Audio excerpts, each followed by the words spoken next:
The reason I started my own company was actually because people told me I should. They were just saying to me, you know, you should really start your own company. And I was like, well, but I don't know in what. The only thing I'm good at is explaining stuff, and I didn't have a clue what to explain. So I started out a bit broader as a social media trainer. Pretty soon I realized that I was way too lazy to keep up to date with, that's me. I'm pretty lazy. And back then there was Facebook and Twitter and LinkedIn. Like, this is before Instagram and Snapchat. But even still, I thought, that's all too much. And I somehow really liked LinkedIn. It's one of those things when you first look at it, you think, oh yeah, that's pretty straightforward. It's a bit, you put your resume in and your contacts but the more you get into it and the more you discover and the more you understand, the more you realize it has so much potential, so many options. So I thought that's the only thing I'm going to focus on, because it's a lot easier to focus on one thing and you can really go in depth, and I just enjoy it the most. And because it really works for me, that's the best way to teach others, isn't it? People saw my passion, so they wanted to listen to me, and that's pretty much how it started the ball rolling.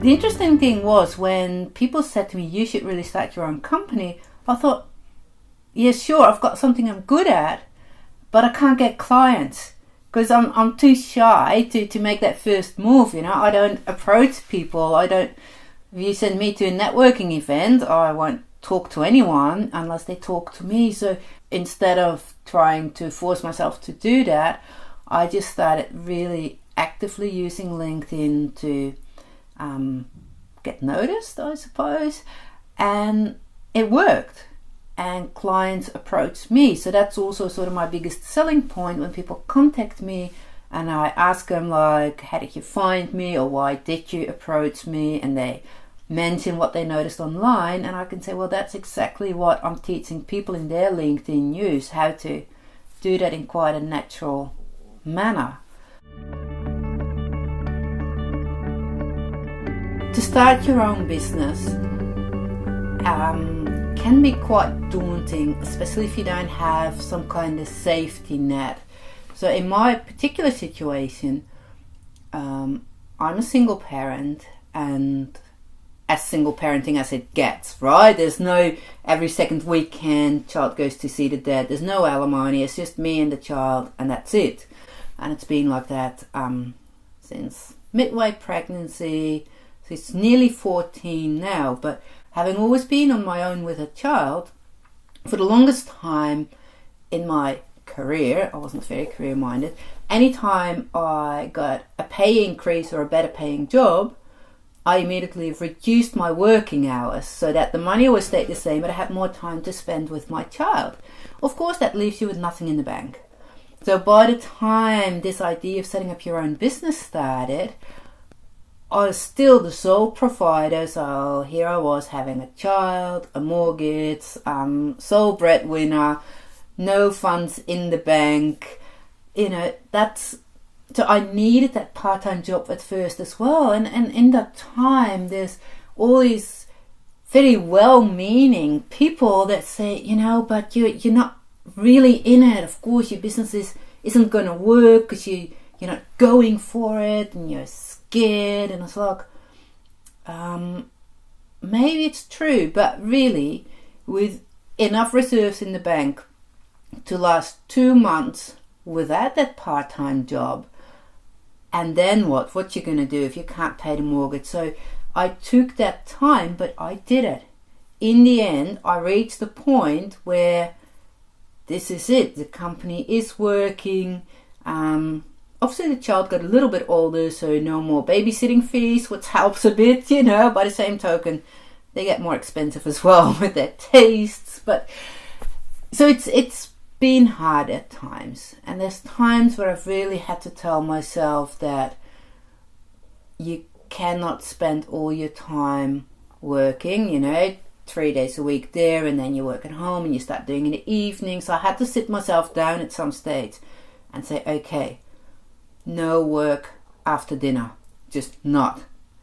because it's so easy to respond to a few mails or post some updates, and you have to look after yourself first, otherwise that business is never going to happen. But it is doable completely on your own with no money in the background, no support paying the bills, no business background. I come from, I've worked in domestic violence shelters and with drug users and all these kind of stuff. So I gained a lot of people skills, which are very useful as a trainer, but absolutely no business background. And that's also part of my style. I just jump in the deep end and see what happens and learn as I go. By the same token, that's made my business grow very slowly, because if you're working 3 days a week and you have a teenager and you would like some time to read books and maybe sleep occasionally, it's not going to fit. But it did allow me to really figure out what works, what doesn't work, what do I enjoy for my business.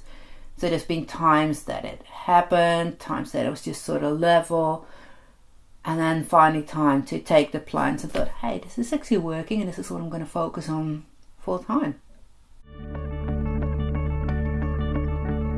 I'm actually Dutch, and I try to not tell people, which I'm not ashamed of it. It's just I've lived in Australia for 10 years, and I actually moved to Australia with the idea of staying there permanently.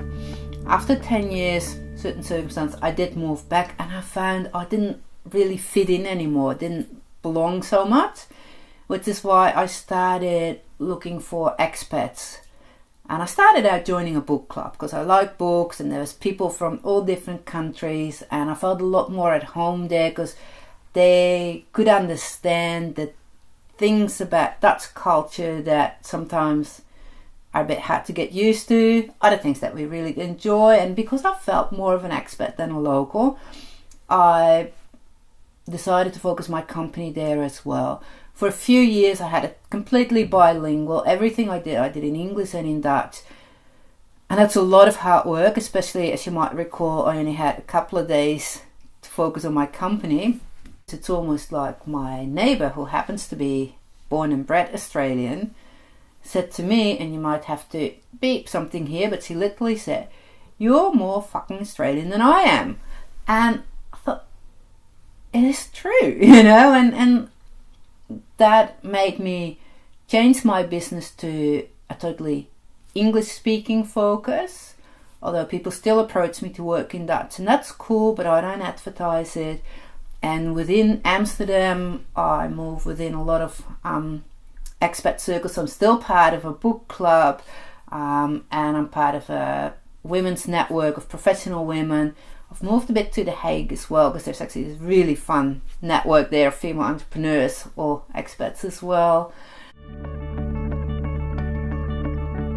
Yeah, so that's interesting when you ask me about how my personality and my style reflects the way I do business, because I didn't start out the way I was. When I first started, I was gonna get corporate clients, so I needed to be formal and had to buy a jacket, and that's what I thought.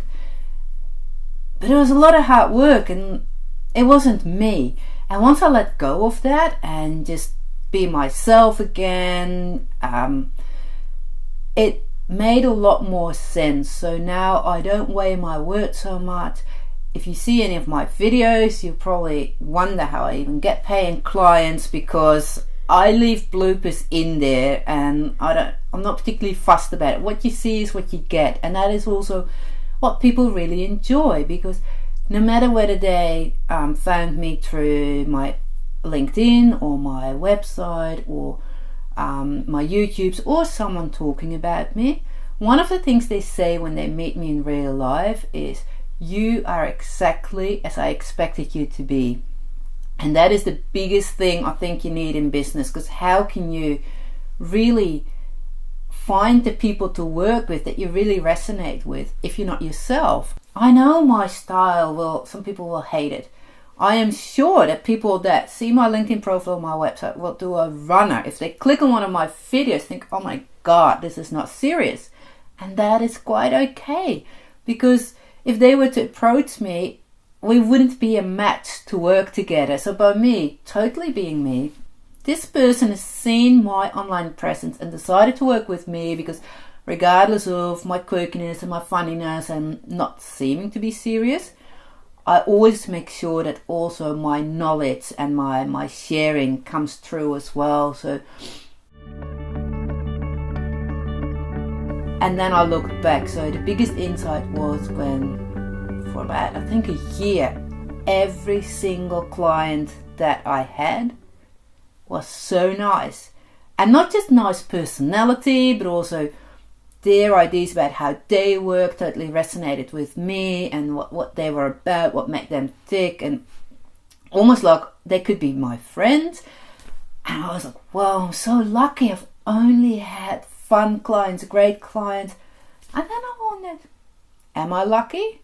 Or is it something I'm doing? And that's when I realized that whole long spiel I just told you, that by being myself, I only attract people that